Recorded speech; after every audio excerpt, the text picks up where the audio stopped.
तो in this lecture we will see some problems on dot product. जो हमने dot product पूरा पढ़ा है उस पर बेस कैसे क्वेश्चंस पूछे जा सकते हैं। जैसे पहला क्वेश्चन है हमारे पास, find the value of m so that the vector this may be perpendicular to vector this. अब इसमें दो वेक्टर दिए हुए हैं जिसमें कि इस वेक्टर का जो k कैप का कोफिशिएंट है उसकी वैल्यू नहीं दी हुई है, वो कुछ कांस्टेंट m बताया जा रहा है। तो आपको इसी m की वैल्यू बतानी है। we have to find that particular value of m so that these two vectors are perpendicular to each other। तो बहुत ही सिंपल क्वेश्चन है, इसमें आप सीधे सीधे क्या लगा सकते हैं। हमें पता है कि if two vectors are perpendicular to each other then what happen, their dot product a dot b should be zero. So simply आप क्या कर सकते हो कि यहाँ पे बोल सकते हो कि a वेक्टर अगर इसको मान लें 3i cap minus 2j cap plus k cap, और इसको हम कुछ b वेक्टर मान लें that is 2i cap plus 6j cap plus mk cap. तो according to question a vector is perpendicular to b vector. This implies that a dot b, इनका जो dot product होगा वो क्या होगा, हमारा ज़ीरो होगा, ए नल वेक्टर होगा। तो a डॉट b को ज़ीरो कर देते हैं, 3i cap minus 2j cap plus k cap dot 2i cap plus 6j cap plus mk cap. तो इनके डॉट को हम क्या करेंगे, ज़ीरो। इधर नल वेक्टर है तो इधर भी हमारे पास वेक्टर क्या है, देखिए 3 into 2 6 I dot I one. हमने कहा था डॉट प्रोडक्ट में केवल आई वाले कोफिशिएंट एक साथ मल्टीप्लाई होंगे। तो 3 का 2 के साथ, माइनस 2 का माइनस 6 के साथ, और 1 का जो है यहाँ पर m के साथ। तो हमारे पास क्या आ जाएगा, 3 2 6 माइनस 2 इंटू माइनस 12 और 1 इंटू एम, तो क्या आ जाएगा plus m equal to zero. m की वैल्यू क्या आ जाएगी यहाँ पर 6। तो ये हमारा आंसर हो जाएगा, m की वैल्यू हमारी 6 आई। तो सिंपली हमने क्या किया, डॉट प्रोडक्ट यूज़ किया। By the information we know कि if two vectors are perpendicular their angle between them is zero, a dot b हमारा क्या होगा, ज़ीरो होगा। नेक्स्ट क्वेश्चन देखते हैं, what is the angle between the following pair of vector. ये भी एक स्ट्रेट फॉरवर्ड क्वेश्चन है। वेक्टर ए गिवन है, वेक्टर बी गिवन है, तो एंगल बिटवीन द वेक्टर हम ए डॉट बी से निकाल सकते हैं।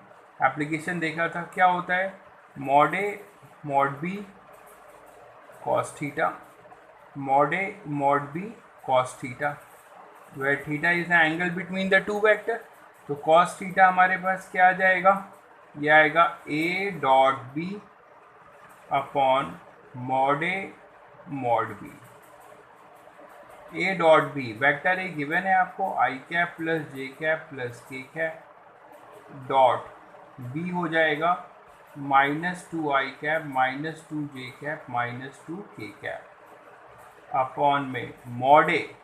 मॉड ए क्या होगा, आई का कोफिशिएंट है 1 स्क्वायर प्लस जे का कोफिशिएंट है 1 स्क्वायर प्लस के का कोफिशिएंट है 1 स्क्वायर का अंडर रूट। ये हुआ mod A.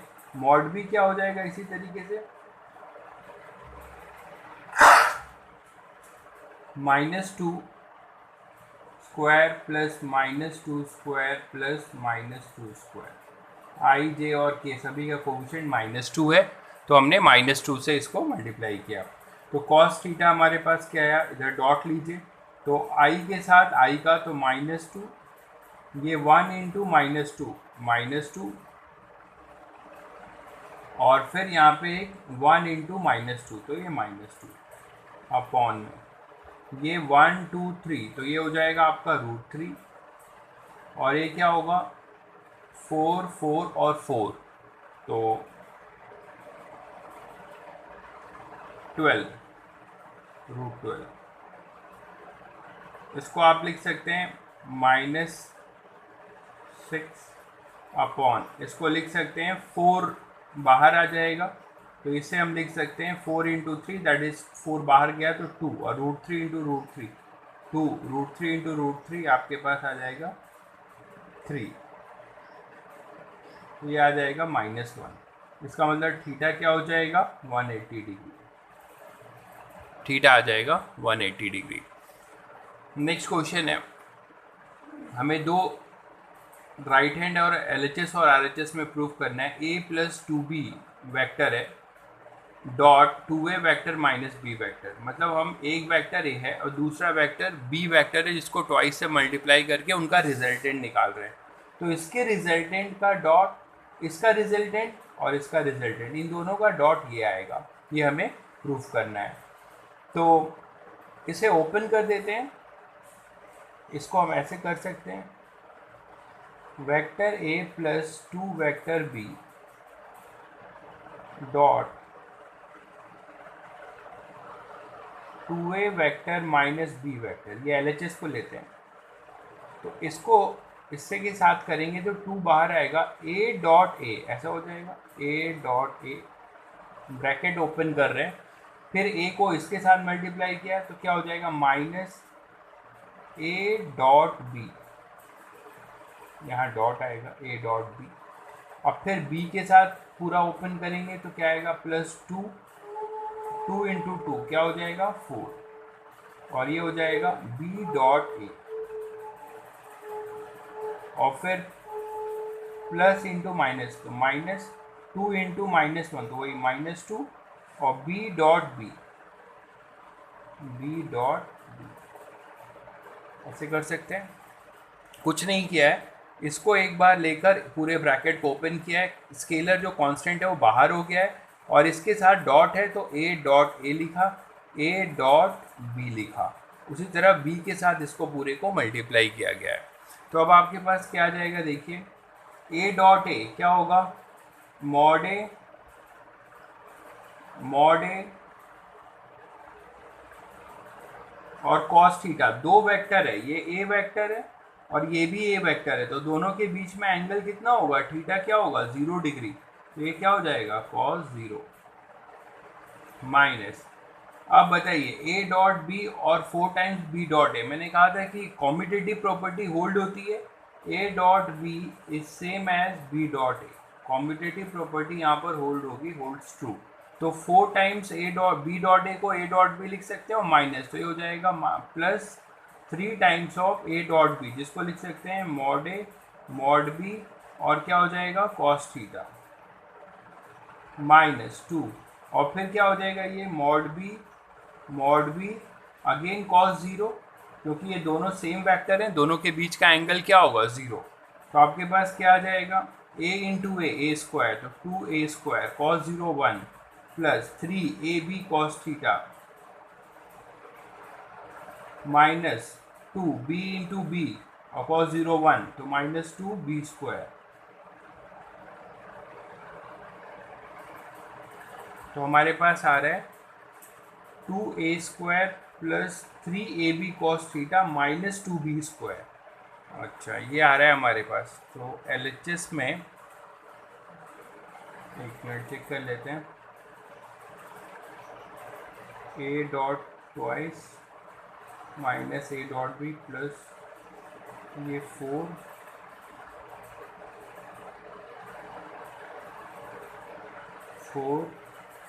b dot a minus 2, तो ये 2 आएगा, ये 4 3 2, ये ठीक है। यहाँ पे ये करेक्शन होगा, यहाँ पे करेक्शन होगा, ये 3 आना चाहिए यहाँ पे, और यहाँ 2 आना चाहिए, ये करेक्शन कर लीजिएगा क्वेश्चन में, ये करेक्शन होगा क्वेश्चन में, ये हमारा होना चाहिए proof. Next question,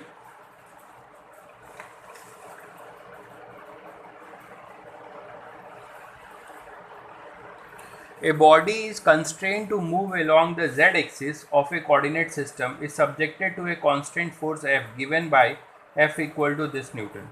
Calculate the work done by this force. हमें वर्क डन निकालना है। वर्क डन का हम डॉट प्रोडक्ट से ज्योमेट्रिकल मीनिंग दिख सकते हैं। W इक्वल टू होता है F डॉट S, ये हमने लास्ट टर्म पे थ्योरी में पढ़ा था। W equal to F dot S, F जो है हमें वेक्टर फॉर्म में दे रखा हुआ है। ध्यान से देखिए कि ये फोर्स जो है displacing the body through a distance along Z axis, ये जेड एक्सिस के अलोंग जो है डिस्प्लेस कर रहा है बॉडी को। ये क्या कर रहा है, जेड एक्सिस के अलोंग डिस्प्लेस कर रहा है। तो बॉडी को अगर ये जेड एक्सिस के अलॉन्ग डिस्प्लेस कर रहा है through a distance along Z axis, तो जेड एक्सिस के अलॉन्ग का डिस्टेंस जो है कितना है, जेड एक्सिस के अलॉन्ग का डिस्टेंस हमें कितना दिया हुआ है ये देखना पड़ेगा। जेड एक्सिस के अलॉन्ग का डिस्टेंस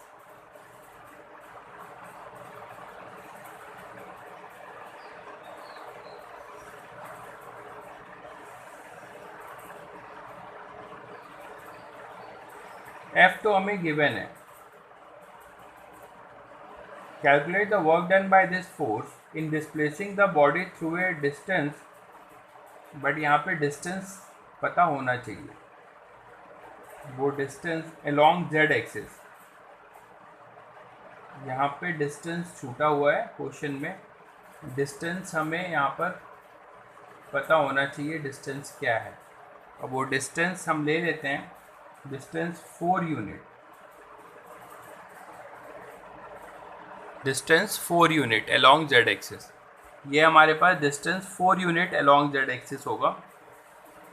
यहाँ पे छूट गया है, तो s की वैल्यू f हमें वेक्टर फॉर्म में गिवन है minus I cap plus, in fact 4 पे भी आंसर नहीं आएगा अलोंग जेड एक्सिस, हाँ ठीक है। तो plus 2j cap plus 3k cap, ये तो हुआ हमारा फोर्स वेक्टर।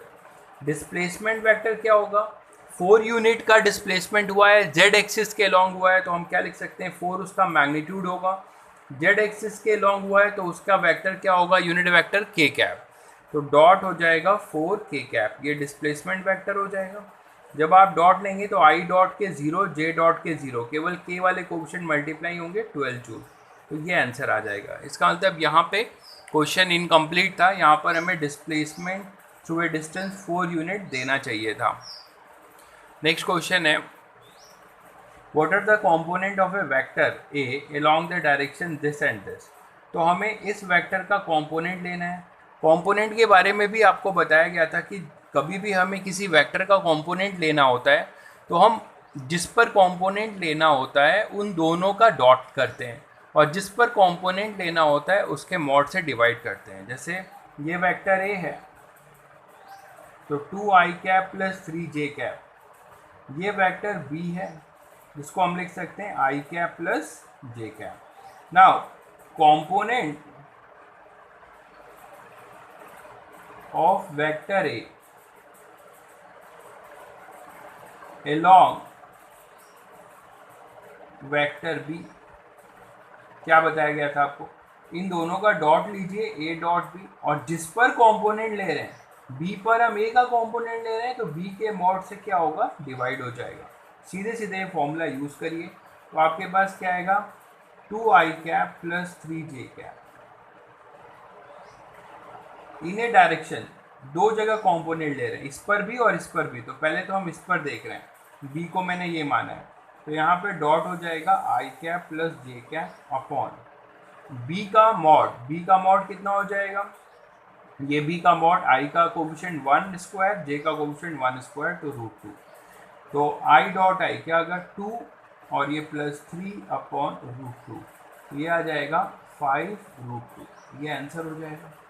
दूसरे पे इसी ए का कंपोनेंट लेना है हमें, सी पे कोई एक वेक्टर सी मान लेते हैं, वो है i माइनस जे, इस पे भी कंपोनेंट लेना है तो हम क्या लिख सकते हैं, component of vector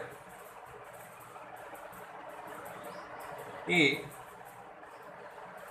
along vector C, component of vector A along vector C क्या हो जाएगा, ए डॉट सी अपॉन सी पे ले रहे हैं तो सी के मॉड से divide, A dot C that is 2i cap plus 3j cap dot i cap plus j cap, sorry i cap minus j cap, C के साथ डॉट ले रहे हैं अपॉन सी का मॉड क्या होगा, 1 का कोफिशिएंट, i का कोफिशिएंट 1 स्क्वायर, j का कोफिशिएंट -1 स्क्वायर, तो फिर से √2 आएगा, और ये 2 और ये -3 अपॉन √2 दैट इज -1 अपॉन √2, तो हमने क्या किया, ए का इस पर और इस पे कंपोनेंट ले लिया, डायरेक्ट फॉर्मूला यूज़ किया हमने कंपोनेंट वाला। नेक्स्ट क्वेश्चन देखते हैं। A force F equal to this acts on a particle which moves from the position P to Q.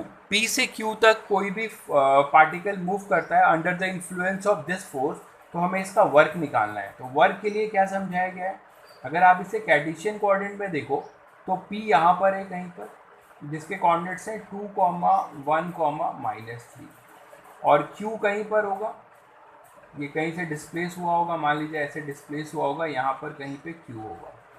तो Q है हमारे पास 1, -1, 2। तो और फोर्स हमें गिवन है, तो क्या हम यहाँ से डिस्प्लेसमेंट वेक्टर सीधे सीधे निकाल सकते हैं। ये डिस्प्लेसमेंट वेक्टर P से Q के लिए Q फाइनल होगा, P इनिशियल होगा, तो हम यहाँ पे डिस्प्लेसमेंट वेक्टर निकाल लेते हैं। डिस्प्लेसमेंट वेक्टर क्या हो जाएगा, final x coordinate 1 minus initial x coordinate 2 into x coordinate है i cap, plus -1 final x coordinate, -1 initial y coordinate into j cap, फिर फाइनल z कोऑर्डिनेट 2, फिर -3 initial z coordinate into k cap, ये हो जाएगा। तो ये आएगा आपके पास -i कैप और ये -2, तो -2 j कैप, और ये हो जाएगा +5 k कैप। तो हमने डिस्प्लेसमेंट वेक्टर इस तरीके से निकाल लिया। वर्क क्या होता है, क्या बताया गया है, F डॉट S, सीधे सीधे इनका डॉट। अब आपको F वेक्टर पहले से गिवन था, i cap, j cap, k cap, dot -i cap, -2 j cap, +5 k cap, उनका डॉट ले लीजिए। क्या आ जाएगा, i के साथ देखिए -1, j का -2, और ये 1 इंटू 5 तो +5, तो आपके पास कितना आ जाएगा, 2 जूल। तो ये हमारे पास वर्क डन आ जाएगा, सीधे सीधे हमने यूज़ किया। नेक्स्ट है find the length of projection of vector A along the vector B. अब कोई एक वेक्टर ए है, इसका हमें इस वेक्टर बी पे प्रोजेक्शन निकालना है, मतलब यहाँ से परपेंडिकुलर ड्रॉप करेंगे, जो हम लोगों ने देखा था ओ ए, ये बी था, ये जो परपेंडिकुलर ये ओ सी होगा, ये सी ले लेते हैं, ये ओ सी हमारा प्रोजेक्शन है। तो ओ सी क्या है, हमारा projection of vector A along vector B. तो प्रोजेक्शन का डायरेक्ट फॉर्मूला यूज करिए, जिस दोनों के प्रोजेक्शन के लिए क्या लिखते हैं, ए डॉट बी, डॉट लेते हैं और जिस पे प्रोजेक्शन ले रहे हैं उसके मॉड से, तो बी के मॉड से हम क्या कर देंगे, डिवाइड। तो क्या आ जाएगा हमारे पास, I cap minus J cap plus 2k cap dot -i cap plus 2j cap plus 2k cap into mod. Mod इसका क्या होगा, -1 स्क्वायर, j का कोफिशिएंट 2 स्क्वायर प्लस k का कोफिशिएंट 2 स्क्वायर, इसका हम अंडर रूट कर लेंगे। तो क्या आएगा हमारे पास, -1 इंटू 2 -2, 2 इंटू 2 4 अपॉन, ये देखिए 4 4 8 और ये √9। तो ये हमारे पास क्या आ जाएगा, 4 4 8 आई कैप प्लस जे कैप, ठीक है। तो कितना आ जाएगा, 4 4 8 और 8 और 1 9 हुआ ना, ये 9 हो जाएगा। तो हमारे पास आएगा 1/√9, दैट इज़ 1/3। ये आंसर गलत दिया हुआ है, ये आएगा 1/3 प्रोजेक्शन, ये आंसर होगा। इसका मॉड लेंगे तो मॉड लेने पे हमारे पास 4 और 4 8 और ये 9, तो ये आएगा आंसर। तो हमारे पास इस तरीके से ये क्वेश्चन भी हम कर सकते हैं। नेक्स्ट क्वेश्चन है, if A B C are 3 unit vectors such that vector A plus vector B plus vector C 0, then A dot B dot C dot A. बहुत अच्छा क्वेश्चन है। देखिए, अगर 3 वेक्टर्स गिवन है हमारे पास और तीनों वेक्टर्स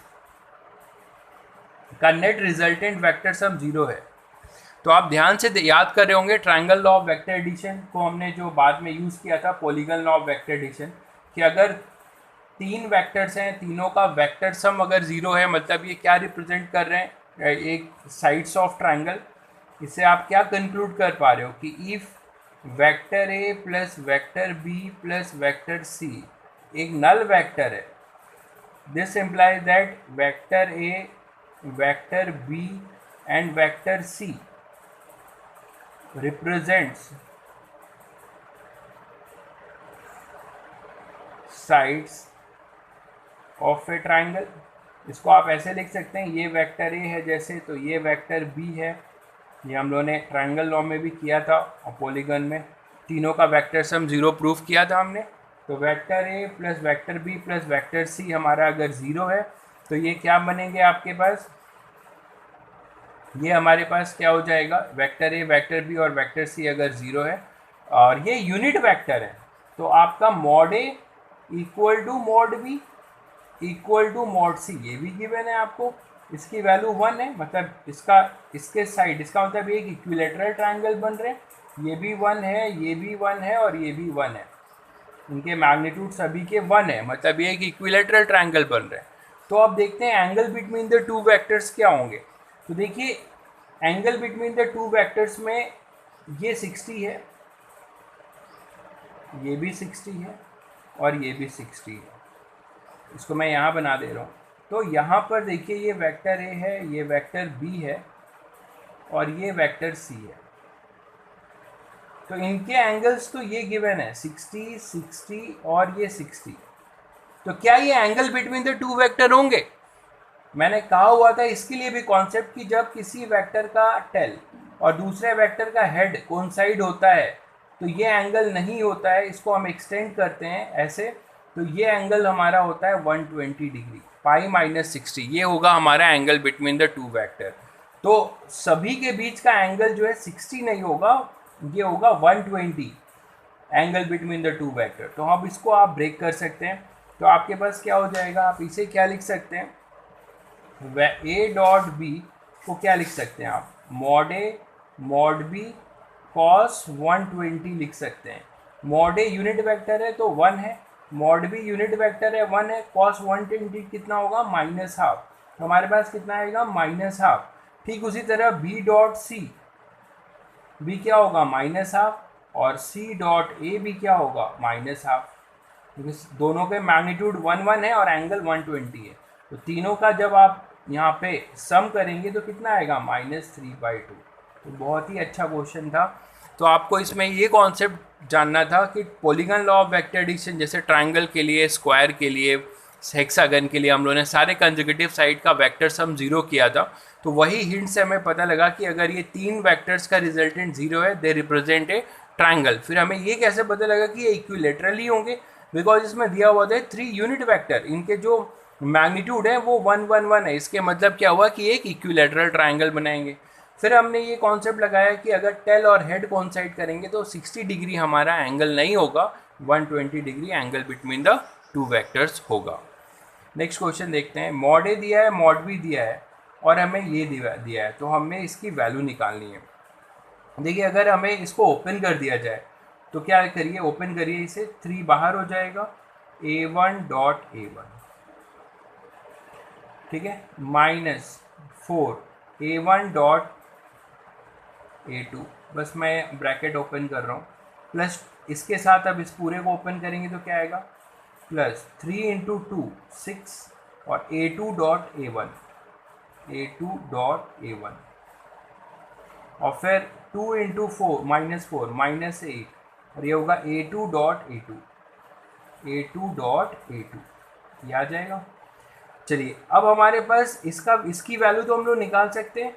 यहाँ से ये क्या गिवन है, इससे आपको एंगल निकालना होगा, क्योंकि यहाँ आपको इसकी ज़रूरत पड़ेगी जब आप ब्रैकेट ओपन करेंगे। a1 a2 cos theta, dot को जब आप ओपन करेंगे तो a1 a2 cos थीटा आएगा, तो थीटा की ज़रूरत पड़ेगी।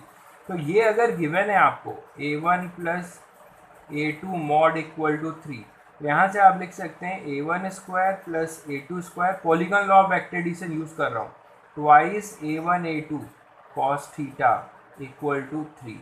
तो यहाँ से a1 और a2 की वैल्यू पुट करिए, तो 4 + 9 + 2 3 × 6, 3 into 2 cos theta equal to 3। कितना आ जाएगा कॉस थीटा, ये 13 इधर जाएगा तो 10 हो जाएगा, ये आएगा आपके पास -10/12, दैट इज कितना आ जाएगा -5/6।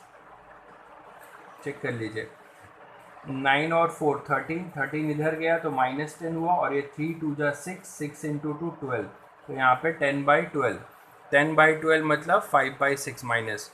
अब आप इस वाले को पूरे को ओपन कर दीजिए, इसको आप ओपन कर दीजिए। इसको जब आप ओपन करेंगे तो क्या आएगा 3a1 इंटू a1 कॉस 0 हो जाएगा, क्योंकि a1 पैरेलल वेक्टर है तो इनके बीच का एंगल होगा 0, -4 a1 a2 क्या हो जाएगा mod a1 mod a2 cos theta plus 6 a2 a1 cos theta -8 a2 square cos 0, यही होगा a2 कॉस 0। अब यहाँ से आप सॉल्व कर लीजिए, 3a1 स्क्वायर और ये हो जाएगा -8a2 स्क्वायर, और ये 4a1 a2 कॉस थीटा और 6a1 a2 कॉस थीटा कितना हो जाएगा +2a1 a2 कॉस थीटा। अब वैल्यू डाल दीजिए तो आपके पास आएगा 3a1 की वैल्यू है 4, a1 का 2 तो 2 स्क्वायर -8 इंटू 9 प्लस 2, a1 हो जाएगा 2 इंटू a2 हो जाएगा 3 इंटू कॉस थीटा होगा -5/6। अब ये वैल्यू निकाल लीजिए, जो आ रहा है देख लीजिए, तो आपके पास ये आंसर आ जाएगा।